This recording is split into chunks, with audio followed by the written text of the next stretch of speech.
అయోధ్యలో రామ్లల్లా ప్రాణప్రతిష్ఠ మహోత్సవానికి ఆదిలాబాద్ ప్రజల తరపున ప్రతినిధిగా గోపాలకృష్ణ మతం పీఠాధిపతి శ్రీ యోగానంద సరస్వతి అయోధ్యకు బయలుదేరారని పాయల్ శంకర్ అన్నారు.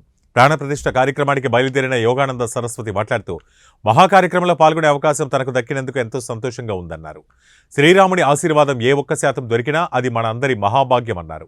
ప్రాణప్రతిష్ఠ మహోత్సవం యావత్ భారతదేశంలో అత్యంత వైభవంగా జరుపుకుంటున్నారని, ఆదిలాబాద్లో వాడవాడన జరుపుకోవాలని సూచించారు. అందిన కారణంగా ఆదిలాబాద్ ప్రజలందరికీ అందినట్టుగా భావించాలని ప్రజలందరికీ విజ్ఞప్తి చేస్తా ఉన్నాను.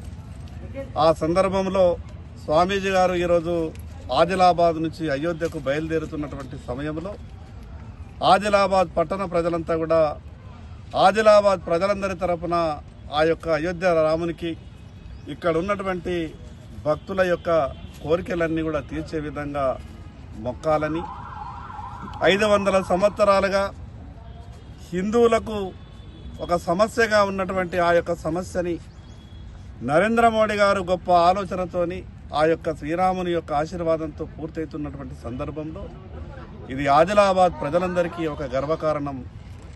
ఈ సందర్భంగా స్వామీజీ గారు బయలుదేరుతున్నటువంటి సమయంలో వారందరికీ కూడా వారికి అక్కడికి పంపడానికి ఇక్కడ ఉన్నటువంటి ఆదిలాబాద్ భక్తులంతా కూడా ఈ యొక్క కార్యక్రమంలో పాల్గొనడం జరిగింది.